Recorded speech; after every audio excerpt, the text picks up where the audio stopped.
Please stop all this woke agenda. It's political correctness gone mad. Sorry, Thought Police. You're such a snowflake. Surely all lives matter. Did those sound familiar? Here on You Can't Say Anything Anymore, we unpack the nuances of these comments and bring sidelined lived experiences to the forefront. Brought to you by Diversifying Group. Hi everyone, welcome to this month's podcast, and I've got a very lovely guest with me today. I'm definitely very excited about the topic that we're going to be talking about because it's something that I'm also very interested in as well. But before we get started with this month's topic and this month's guest, I'm your host. My name's Naomi. My pronouns are she, they. This is You Can't Say Anything More, the podcast by Diversifying Group. Anyway, so let's get into the podcast. So please, would you like to introduce yourself? Sure thing. Hi, and thanks for having me. Of course, I'm really honoured to be here. Krystle McGilvery, behavioural finance specialist and the founder of a company called Mind Over Money. And I do all things financial well-being, financial education in the space of personal finance and business finance, especially for neurodivergent founders. Yeah, absolutely amazing. I think this is really cool. And so if you'd just like to tell us a bit about your journey towards your career in finance and like what initially interested you, because I think I've definitely seen a lot more content these days about kind of getting more people interested in finance, and especially people who identify as women and sort of a lot of other people, especially, as you mentioned, also neurodivergent people as well. I identify as neurodivergent myself. And so, yeah, I'd like to just get into all of that, really.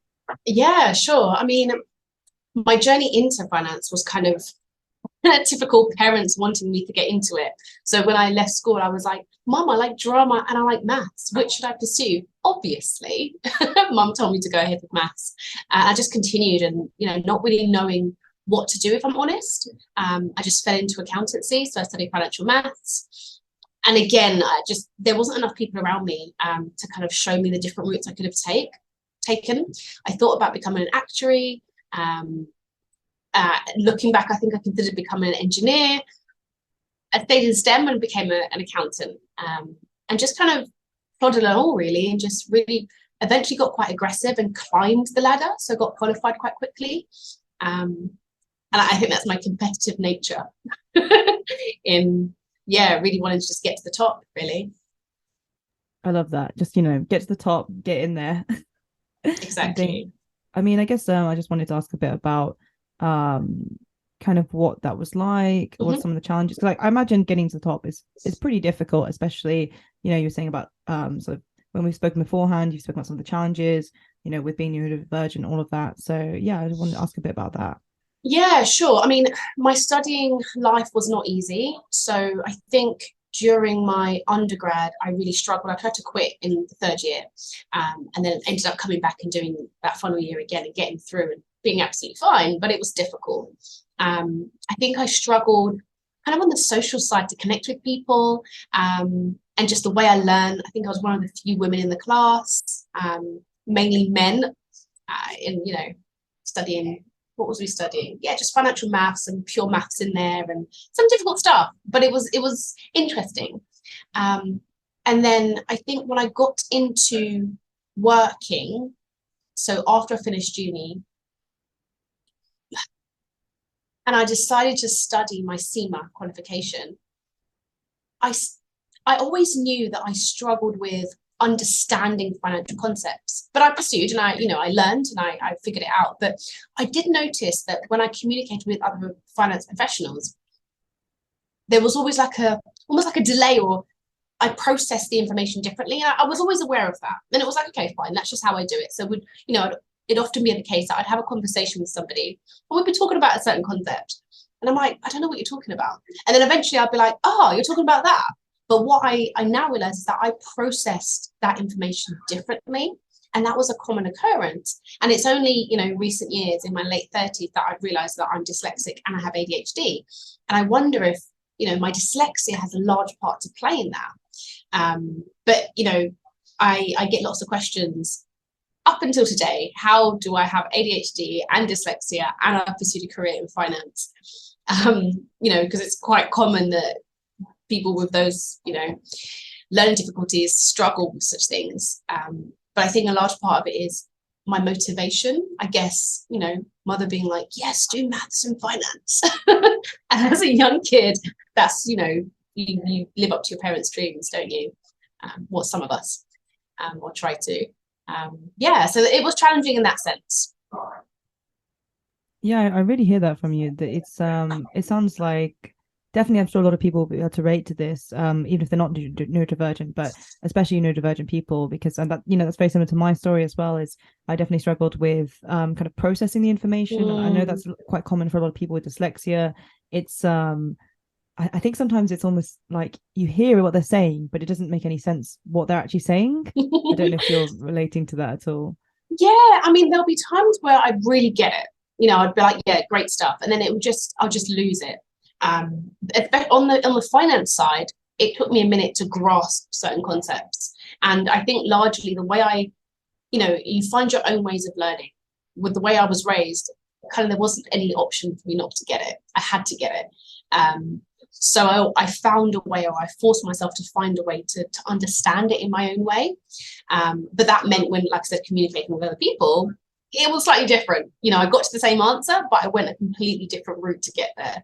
And I'm fine with that. I guess that's kind of, a lot of people talk about the neuroplasticity of people who are neurodivergent, because they always have to find different pathways to kind of understand the same information, but also to process it in a way so that they can be understood by other people. Yeah, and it's funny because, I mean, again, it's always in hindsight, right? I've been diagnosed late in life, way after, when ideally I should have been diagnosed and got the extra support. But looking back, I've always known that I've had to work extra hard. Maths has always been a love of mine. I think it was year 9 when I was 14. A maths teacher was like, "You've got something, Krystle." And I was like, "You think?" That is so cute. It literally was like that. I remember her name, Mrs. Scott. I'd love to find her. But she literally gave me this motivation or confidence to pursue maths. Before that, I was just, whatever. But I've always known that I've had to work really hard. And, it's always been tears. I used to have panic attacks a lot as a child as well, from, struggling with a maths test, which is, I laugh now, but comparing that to my brother, who kind of got maths really easily, just seeing that big difference, it never bothered me as such, but I knew I had to work really hard. And that's mostly why. Oh, bless you. I mean, your female role model, shout out to Mrs. Scott and things. Was she your maths teacher, was it? Yeah, she was a maths teacher, really great maths teacher. And it's funny, I speak about this as well, and just talking about ADHD recently and about the importance teachers play in a child's life. I'm sure many of us have stories of teachers that weren't very nice. And for a lot of kids, that really sticks with them. You have some adults who have some really horrible stories about teachers, and that affects their ability to pursue a certain career or a certain, topic. And yeah, I had a good one. Well, that's really good. And I guess, was there any, would you say that there was any kind of almost mirroring in the sense that she was a woman that was interested in maths and, I don't know if that was part of it at all, would you say? I don't think so. I think when I was young, I guess, I don't know, would I say I was sheltered? My mother was very overprotective. I did as she said, I was quite a good girl. And I don't think I was very exposed to, for example, STEM being a thing at a young age. I wasn't really familiar with that, or the fact that not many women or Black women got into certain areas. I wasn't familiar with that. It's only when I got older that I looked back and I was like, Mum, do you realise what you did there? You pushed a young Black woman into, science, technology, etc. And I don't think she even realised. So it's only looking back that I'm aware that this is a good thing. Oh, that's great then, I guess. And you're speaking about, bless you, all the sort of anxiety experienced around all of that as well, and just sort of how you've kind of come through that, but also that's, I'm sure this will have an effect and things. And I guess I wanted to sort of ask a little bit as well about some of the highlights, because obviously you spoke about Mrs. Scott and things, but what were some of the highlights of this kind of journey that you've been on in STEM and in finance? Yeah, I obviously everyone's experience is very different, and I think I was very determined. I think once I put my head to something, I was like, I'm going for it, which I think is quite common in terms of resilience with people with ADHD, because their learning styles are so different, and if they commit to something, they tend to really keep going, keep trying. And I think that's definitely a positive, and that's taught me, in later life, and it continues to be reinforced, that if you try hard, if you keep pushing through, you will get there. And I have this kind of, you can't question, I will achieve what I say I'll achieve. And I think that's really quite powerful. Comparing to some people who don't have that belief, I can see the effects of that in terms of your ability to actually get started at something new. So that's definitely, I think, a strong highlight in terms of everything I try to achieve. I believe if I want it, I put my, I go for it, I will get it. Yeah, definitely a good highlight. Wow. I mean, there we are. I mean, I guess we can see the sort of the end and the product of all your hard work and things of, where you are at now and everything. I guess I wanted to ask as well, what would you say would be some of the most sort of important things then for, say, young people today, people in their 20s, 30s, to kind of get right, and that would set them up for careers in STEM, for their financial futures, and maybe people who are sort of going through some of the struggles that you were going through, neurodivergent people and things. What would you say? I think one of the things that I really wish I had was more, one part role models, but also just kind of connecting with others, just seeing the journeys that others have gone through, or speaking to people who've done this stuff before or doing it at the moment. They don't have to be 10, 20 years ahead of me, but, just a little bit ahead of me, just to understand what that looks like. I think having that would have made the world of difference. And I can see that there's some opportunities for young people today where they can get that. So, reaching out to people on LinkedIn, or that can be scary, of course, but joining events online and just listening to other people talk, and try to join events that are completely outside of what what your normal is. Join different events, different spaces, and hear about different people, and completely away from your social circle, really will inform you about opportunities. And as you kind of build your confidence, maybe say hi in the chat, or pop your name, or say who you are, and it starts to spiral from there in a positive direction. I think that can be really life-changing. I love that. So I guess it's about, from what you were saying, it's about sort of pushing yourself outside of your comfort zone, and really pushing yourself out there to meet different people and be exposed to different stories, different avenues. Yeah, for sure. You never know kind of the opportunities that lie ahead of, just trying that one thing, but going slightly to the left or slightly to the right. It can open up the door to so many other opportunities. You never know who you're going to speak to. And I think just being open to that and willing to keep an eye out for those opportunities, I think is a huge part to play.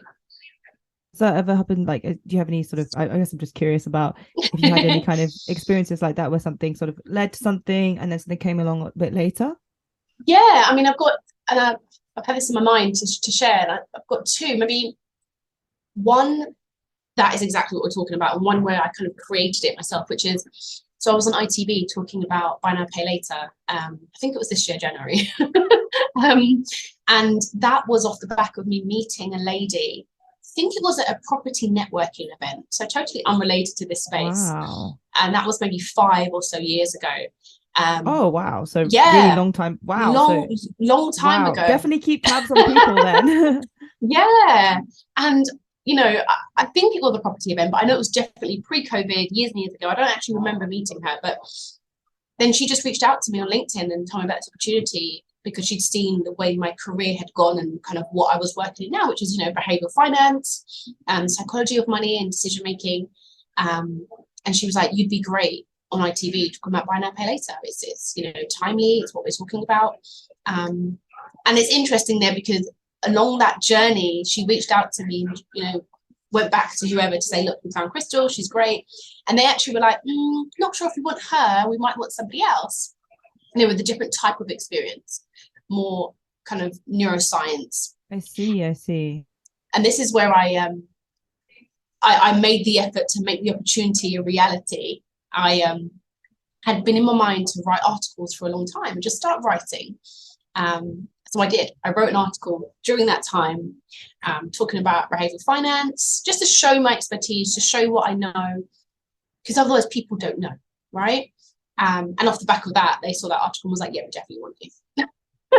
So it was one That's part, fantastic. one part, great connections 5 years ago, and another part, actually, I made the effort to really be seen, heard, and I think I've got another story. I can't remember it now, but I know that something similar happened again. When an opportunity came about, it was kind of on the ledge, and I was like, actually, let me do this to show. That's it. I think I posted a video of me talking at an event, and off the back of that, they were like, yes, let's go ahead. And it's a combination of being at the right place at the right time, but also putting in effort to kind of reinforce what you're about, I think. I love that. So from meeting somebody at this, was it a property event? I think it was property, yeah. And then I love that. So you kind of supplemented that with was that the article that I saw of yours that sort of went a bit viral? It was like an introduction to behavioural finance and what it means for people's decision making and stuff. So talking about various biases and stuff. I'm not sure.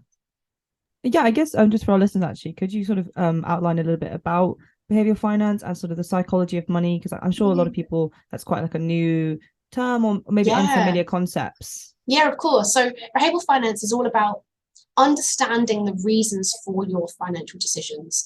So behavioral economics, which is what I studied, is, we go back a step, just understanding the reasons for your decisions across the board. So the insight there could be used to help people, I don't know, get more vaccinations or behave in a certain way and not litter. But I focused on finance, of course. That's where my passion lies. Obviously, I've studied accountancy, but now I'm more in personal finance and supporting founders kind of gain the confidence and skills to build successful businesses. So it's, understanding, things such as we're loss averse and we don't like taking risks, for example, and understanding the impact of our environment. So how, and this one may be common for people who are in marketing, or this is quite common, but the way things are presented to you totally influences how, what you do and what you choose. If we think about McDonald's and the sizes of their drinks, or the wording used to describe something, and you're primed with a certain number, it influences enough, things like that. It's really understanding how that affects us psychologically, in terms of our experience emotionally, upbringing and stuff, and how that affects our money story and how we feel about money, and whether we feel we can attain more money, and whether we're impulse spenders, and all of that goes into it. I guess I'm just curious to as a layperson here, it's sort of would you say then the sort of the primary experiences with money, let's say what kind of financial situation we're born into and parental attitudes, is that have a really big effect and then later on?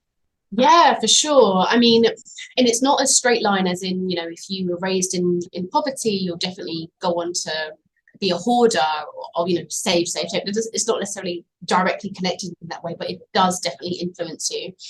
So how you were raised, kind of how your parents spoke about money, the whole feel around money in your upbringing, and also later in life, if you were the partner who treated money a certain way, or that also influenced. And also, there was a study looking at when people were born and how they feel about money depending on the economic state. For example, we know now interest rates are really high, and that is terrifying the younger generation because they've never seen that before. Whereas the older generation have definitely seen interest rates higher than what it is now. And it's like, yeah, that's fine. They're used to that. But that totally influences how somebody feels about finance, money, and, should they invest or should they buy property? It totally throws that, the opposite direction. So many things go into how we feel and what we do. I love that. I mean, I'm sure anyone's always up for a good generational chat about, especially at the moment with all the cost of living crisis and everything. It's definitely very topical. Sure. And all of I think, obviously, the housing crisis as well, I'm sure is a big conversation within the money realm. Yes. Yeah. I mean, and buying investment property, buy to let, has been an amazing thing for a long time, and with interest rates being so high, and it just shakes up the economy and what people do, and new things will come. Exactly, and things. But I think that's so interesting, and I think it's sort of, I guess, circling back to what we're talking about. I love that you kind of had this sort of chance meeting, but then you kind of you were talking about all the things that you did to supplement that, and all the things that you did that kind of led up to this fantastic opportunity and amazing achievement that you were on ITV talking about, financial services and all of those things. I mean, I love that there's kind of we got to see a little bit inside the kind of the story behind that. I think a lot of times it can be quite sort of daunting to think, well, how do you get there? How do you get that opportunity? How does one do it? But when we sort of see a little bit into the sort of journey and lens behind that, I think it's really interesting. Yeah, and I think it takes a minute, because I think if I rewind to before kind of I started my business and kind of started the journey by going self-employed initially, when I was working for SMEs, I literally hid behind my computer screen on Excel as a typical accountant. Like I was not kind of out in the public eye and sharing my thoughts and my feelings or my learnings. That wasn't me at all. But I think personally, with in relation to what I do with Mind Over Money, I really saw the importance of supporting people with their personal business finance, what you can do for generations to come and the economy, and there's so many positives that can come out of it. And once I saw that that's what I cared about and that's really what I want to lean into, I saw what I needed to do, which was actually I need to be out there in the public eye, talking about this stuff, encouraging the conversation of money, which we know is a taboo subject. And that's what really kind of propelled me, motivated me to get started. And then off the back of that, like we said, her spotting that this is my area and other opportunities that have come up, be it radio, magazines and things like that. I think it's for a good cause, and that's my focus. I love that. It's sort of you kind of rose to the occasion. Yeah, in that sense. I guess I wanted to touch on something you said actually about money being a taboo subject. I guess what your kind of thoughts on that, because I definitely, I guess from a personal perspective, I do feel like that's still relevant today, but obviously have much more expertise on that and sort of a little bit around that really. Yeah, I mean, it is it is still very taboo for many people. I wouldn't be able to say more or less. I guess people are talking about it more with, the internet, podcasts, like this. The conversation is being had more and it's more accessible. But, if we look at what money is, money often is used to signal to our peers that we are part of the in-group, for example.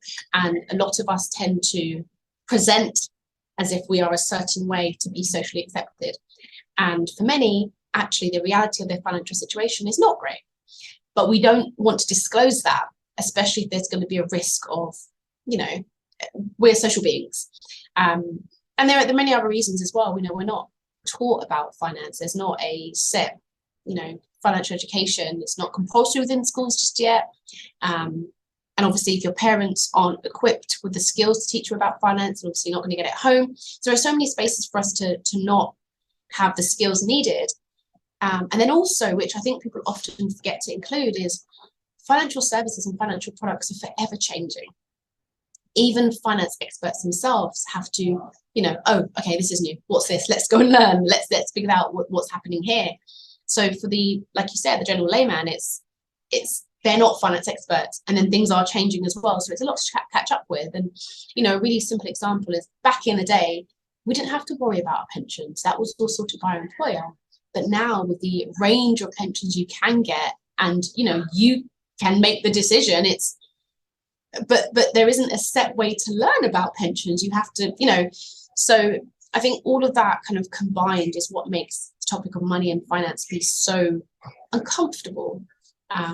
We don't disclose our salaries at work. That's not a standard. And there's so many areas for it to be actually, let's just keep this a secret, which from my experience and what I can see, that can be quite damaging if somebody is struggling, especially if it then spills over into, affecting their mental health and they're not seeking the help because of the fear of talking about it. Yeah, actually, that's a very good point that you brought up that, is something that needs to be addressed about this sort of the relationship with money, finance and mental health. And you were just speaking on just now about all the areas where the kind of conversation about money is missing, I guess. Is that fair to say? About within school, within workplaces, even within peer-to-peer relationships and romantic relationships as well, and within families. And I guess it's sort of a bit of an area that many people don't have anybody nearby that they know that is an expert or that knows very much about it. Yeah, for sure.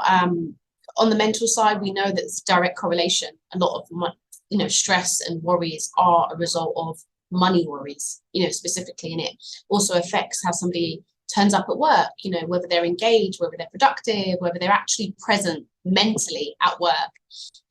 Some financial worries, we're talking about money. We're in a society where we need money to get by, pay for our rent, pay for our electricity, buy food for our family. It's an important subject area. So if you're having troubles there, it's of course going to affect, the rest of, other areas in your life. And yeah, it's a hard conversation in terms of who is responsible for that education. One part is the government, is it banks, is it your employer? And I, personally, until we've got something set in place, whether it's through schooling, I think everybody should play a part. Everybody can do their part, a part to kind of give people the skills to be better at their finances. Yeah. So I guess from what you're saying, it sounds like you're calling for a more holistic approach to education about money, sort of from all these different sources. Yeah, and it's funny, I had this conversation with somebody on LinkedIn the other day, I think on the back of one of my posts, and I can't remember what my post was about, but she's kind of suggested that it's down to the parents, and I made a case, well, actually, if we're in a state right now where no one's actually been given solid foundational skills, then putting the responsibility on the parent right now is not quite right, because they also haven't got the skills.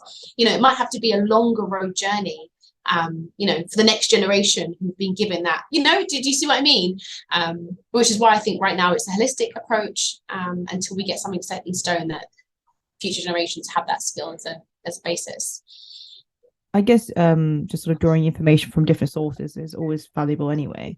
And you're saying that, I guess, what you were saying about the onus being on the parents is, I guess, sort of if people have already limited capacity or their own biases and things, and there's not sort of, if there was a curriculum perhaps or sort of set information to learn about this, I guess I'm curious as to what would you say then would be the sort of advice you could give people to get them started to that sort of, let's say somebody maybe in their 20s or even their 30s or whichever, to get started to understand more about money and more about finance and sort of taking more control and agency of their financial situation?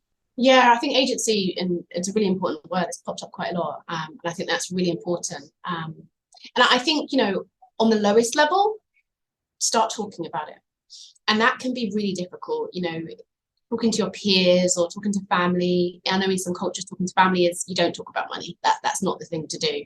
And if that's kind of like the second stage, remember the first stage, just to start reading. On your own, just read the odd simple article. Obviously, we know that social media has a lot, in terms of finance tips. But get reading, get listening to podcasts, just get familiar with some terminology, and then have the conversation. And I think you don't have to speak to an expert to kind of make improvement in your finances. Often we speak to a friend who is like, oh, did you know about this great, product or service? Does this for you? And it's like, oh no, I didn't. And you don't have to be an expert to be given that insight, but those small tips can make a huge difference. Often when I'm talking about finance or teaching people things, the simplest things such as a 0% balance transfer credit card, which is really quite a simple concept, but so many people are not aware of it. But something like that can save so much in terms of interest, and really help transform someone's finances in quite a big way, but by the simplest change. And that, again, doesn't require a finance expert to understand. So I think it's just start talking, start reading. And I did a LinkedIn Live the other day where I'm talking about ADHD in finance. And one lady who has ADHD and really totally hid away from her finances spoke to her bank. And, she found somebody nice there just to explain something quite simply. And that could be a good start too. I love that. So just sort of kind of starting with your already comfort zone and just using the sort of resources that are already there. I love that. And oh, bless that lady just asking her bank. I love that. So is that to say that there are helpers at bank that will help you? And so could you just explain about the thing you just mentioned about the 0% credit card as well, just for our listeners as well, please? Yeah, sure. Yeah, of course. With your bank, there, I think she needed an explanation as to what an ISA was, for example. Just a I simple see, yeah. account. But her experience with finance, she'd been in a relationship for a long time, and she left everything to her partner. And I think before that, when she was renting, sharing a home with people, she left all the finance stuff to her friends. So she'd never actually been responsible. Wow, Yeah, which is common for so many of us. exactly. Yeah, very common. And she didn't realize until recently, actually, that she has ADHD, and that maybe plays a part in, the way she handles finance. But now she's taken those steps and, is feeling much more confident about learning. On the 0% balance transfer, so basically, you may have debts, whether they are cash, a loan, or a credit card. Now, if you have a credit card which bears interest, so you're being charged interest every single month, you're obviously paying a fee to have this money. There are something called a 0% balance transfer, where you transfer the debt from that interest-bearing credit card to the non-interest-bearing credit card, 0%. You do have to pay a slight fee to do the transfer, but it's usually nothing in comparison to the interest you would have been paying before.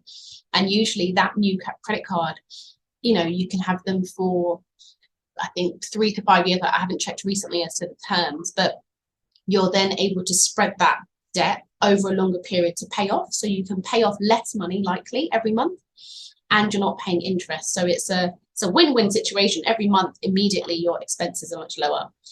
It's just a really great option for people who've got debts and are paying interest. Of course, you start first by checking your credit and doing an eligibility check to make sure that you've been approved, but it can be definitely a great option.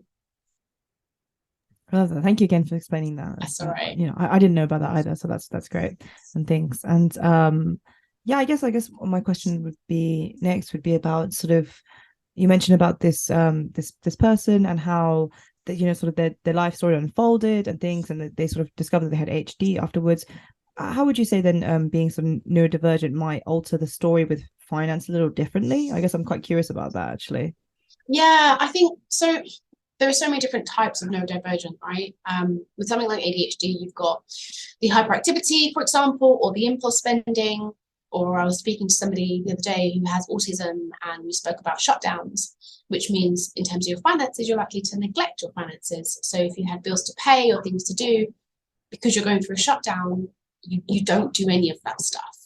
And if you haven't got systems in place, then your finances are likely to suffer. On the impulse side, I don't know if you've come across the Monzo research into ADHD, but that was really insightful. But they looked at, they basically questioned people with ADHD and tried to understand, what challenges do you face?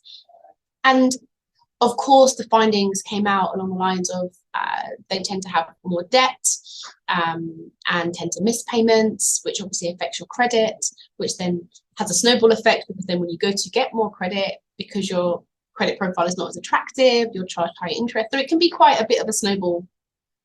So those are common challenges. And I think when I speak with people who have those kind of challenges, I think the first step is to kind of be very aware of yourself. That's the first step, to understand, okay, what is it you're doing? Where are the shortcomings? Where are you struggling? Because then you can put things in place to help counteract that. So like I said, with the shutdowns, for example, automations for me is like number one.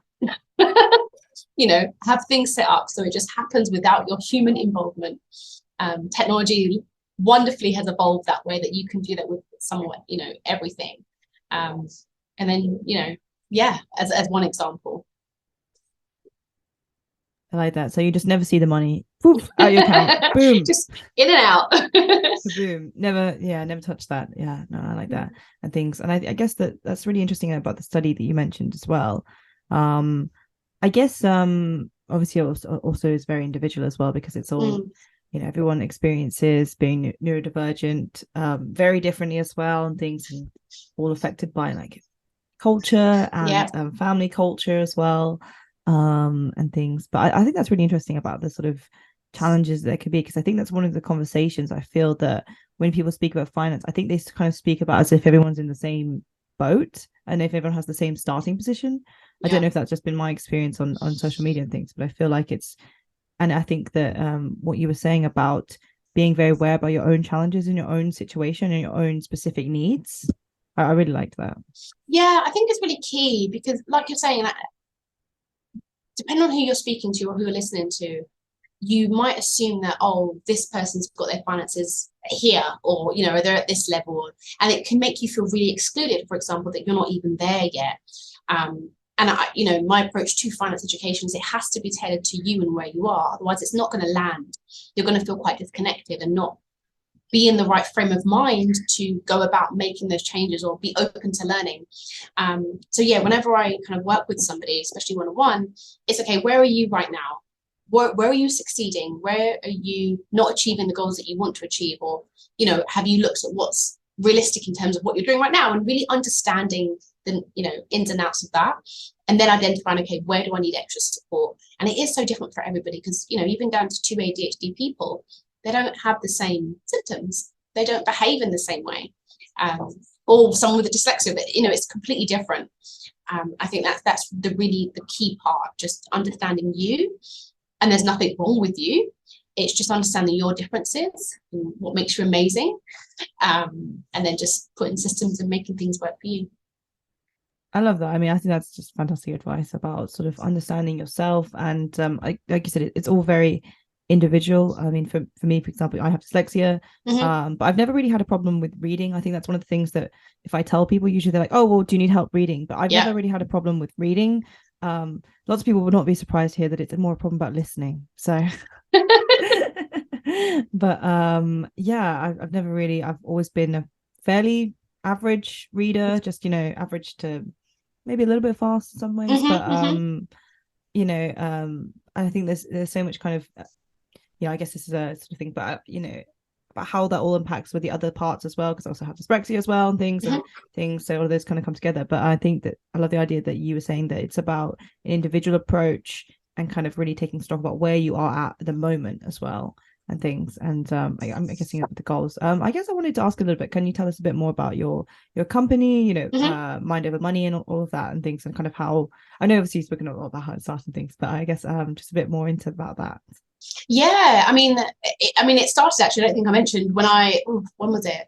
So I started supporting people with their personal finances a long time ago. I think I was still maybe even at uni, I think. And yeah, because I noticed people around me were struggling financially, and there wasn't anything nearby about how to get support, you know. And then I started to support their business finances as I started working in finance. And that's always been a thing I've done for many years. And then it got to the point where it was like, okay, I think I'm done with the accountancy stuff now, you know, working and heading up the finance department. And I thought, let's dive into this properly.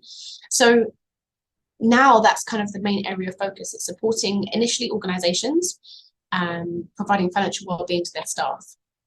Because we know that, like I said earlier, if your personal finances are not sorted, you're not really present. You can really struggle. And I think especially right now with cost of living crisis, for sure, that's a really big thing. And I'm getting lots of people reaching out for that support. You know, they don't know how to support their employees. And that is one way you definitely can, you know, bring all the information together and saying, here, try this. Otherwise, you're often left to kind of scour the internet and look, you know, who's trusted, you know, who's given the best. You know, it can be quite hard. And if you're in a stressful state, it makes it even more difficult. And kind of pending is supporting mid managers as well with the internal business finances. So when I was working for organizations, I was often called upon to provide training to staff to understand the business finance, because that affects kind of the decisions they make and the conversations they have with clients. And I guess that links quite nicely as well with neurodivergence and, you know, people struggling. And my approach to finance is very different in terms of I start with the individual instead of just diving in, hey, this is what profit and loss is. It's, okay, where are you? How do you feel about this? Where do you think your strong points are? And really gently easing them into that process so it can be enjoyable.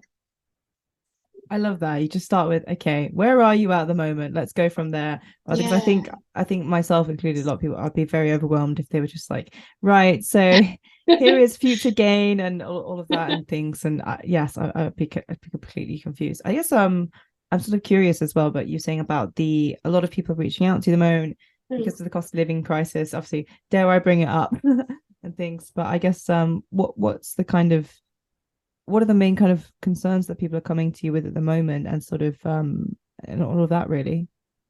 I mean, I think it's just how to juggle and kind of what the best thing is to do, you know, especially around such as like debt or saving, and what can they do at this time when things are so expensive, and kind of rewinding right back. A lot of people don't actually have a budget. They haven't actually taken time to understand what their ins and outs are. So when you're kind of met with the cost of living crisis where things are so much more expensive, and there's a lot of negative talk in the media around this time, not to say it's a good time, I'm not saying that, but there's a lot of negative talk, and the way we are rigged as humans is we feel that negativity so much more. So that compounded with the fact that your actual, you know, your money in your pocket and what you can afford day to day is being impacted, it can be quite a scary time. And that heightened emotional state then impacts what we do with our finances. So it becomes a bit of a snowball effect. So a lot of kind of the conversation as well is around kind of suppressing that panic. You know, okay, let's dismiss the uncertainty. Let's not worry about that. Let's focus on what we can control. Let's get very clear about where we are and see what we can do, and not be so heightened in a negative emotional way. Which is, yeah, a lot of the conversations have been around that as well. I guess a lot of it is sort of how to say processing emotional states which are linked to in a way it almost sounds like a bit of form of therapy. I don't know if that's Yeah, for sure. It is. It's actually something I've been thinking about, actually, kind of going down that route. I just had a great conversation with somebody the other day who is a financial therapist, and she specializes in ADHD, which is absolutely wonderful. Wow. But yeah, for sure, like what we spoke about earlier, you know, in terms of our emotions and historically, and, you know, what we grew up with and how we were raised, it totally plays a part. I was on BBC Radio the other day, and we had, I think it was 3 or 4 guests talk about the changes they've had to make to their finances. And it was such a nice range of people. You know, some, of course, were a little bit more, you know, a bit negative about it. But you had the extreme as well. We had I think she was a pensioner, and she was quite optimistic. She was like, well, it's fine, just got to roll my sleeves up and, you know, do what I've got to do. And it from what you can see, it totally goes back to the emotional side and where they are mentally, which then has an effect on the actual finances. Yeah. So it's all linked. It's kind of the sort of intermarriage of the pre-existing values and thoughts about money, and that's kind of builds the resilience or sets a precedence for the resilience of the individual, and then the actual situation, all of those kind of mesh together. Yeah. And kind of have a sort of a swing kind of effect on each other, sort of one way and one other way, and all of those things. Exactly. And that goes back to why I it's not you can't blanket approach finance education. You have to start with the individual where they are, and that also gives them kind of confidence and empowerment that, okay, this is where I am, and this is the route I can go down. And as well, I realized that the way I start kind of my education or support with somebody, giving them insight into all the factors that may have got them to where they are, that I find really releases an individual. Because then, and I don't even like saying this, but then that releases them of the thought of they're just stupid and a lost cause. That's often the narrative, which, you know, makes me so angry. But fine, some people are there. But when I kind of help them see that, well, this may have had an effect as to why you were here, or this experience, and then it kind of shows them a route to kind of go through that and let go of those limiting beliefs or, you know, biases they hold, then they can go about, you know, improving their finances. I guess it's a bit of a sort of a breakdown of kind of pre-existing views about oneself, and then kind of adding a little bit of self-belief in there. Yeah, for sure.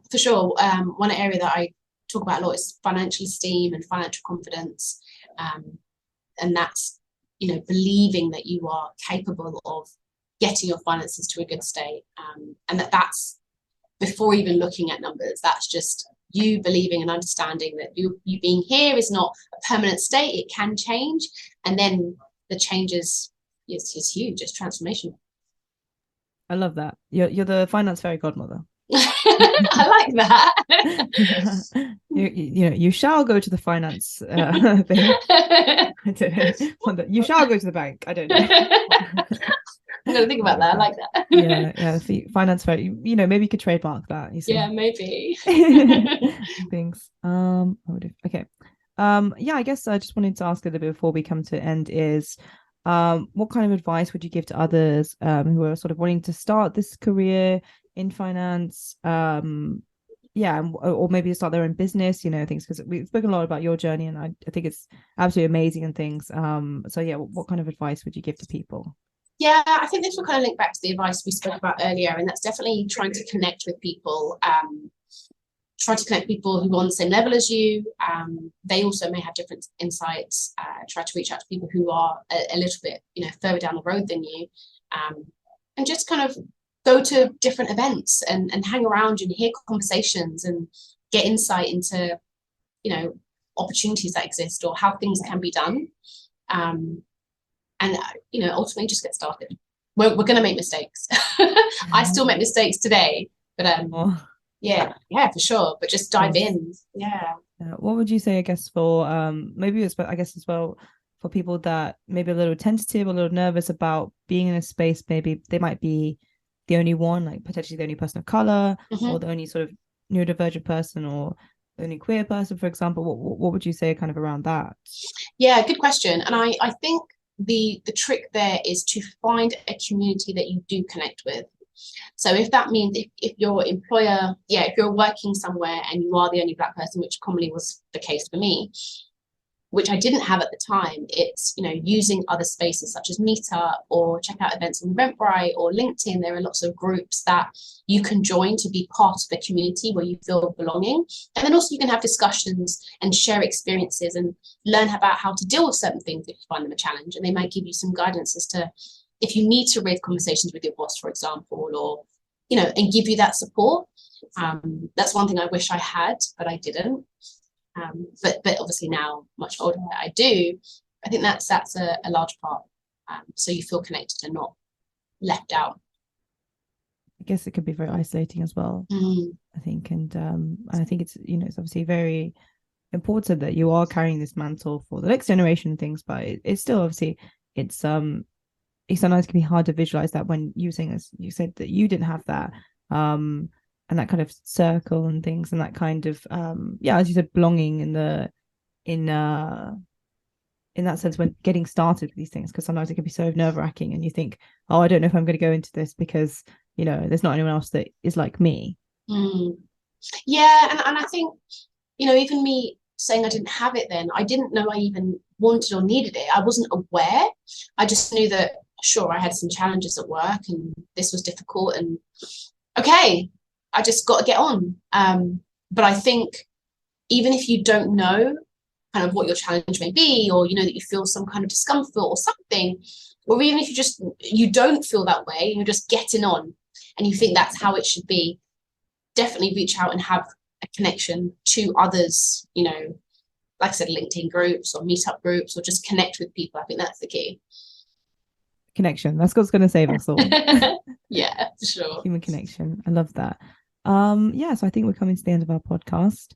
Thank you so much for being on our podcast. It's absolute pleasure to speak all about all this, and I think it's as you said, the best thing is to get started talking about these things. So where can people find you? What kind of links can they go to learn a bit more about you and learn a bit more about the things that you spoke about today? Sure, and thank you for having me. It's been lovely.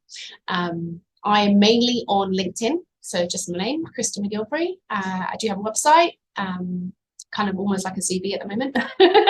So yeah, you can find me on there. I am on Instagram, I am on those things, but LinkedIn is the main place that you'll find me and my company. I do actually really like your Instagram with your little tips and everything. So I would definitely say everyone follow that and things. So thank you so much for being here today. Thank you for taking time out. And thank you to our listeners for listening this month. Thanks for having me. Thank you. And we'll speak to you in the next episode. Thanks for listening. If you enjoyed this episode and would like to support this podcast, please share it with others and leave us a review on Apple Podcasts. Keep up to date with what we do at Diversifying Group at diversifying.com, or follow us on social media at Diversifying Group. See you next time.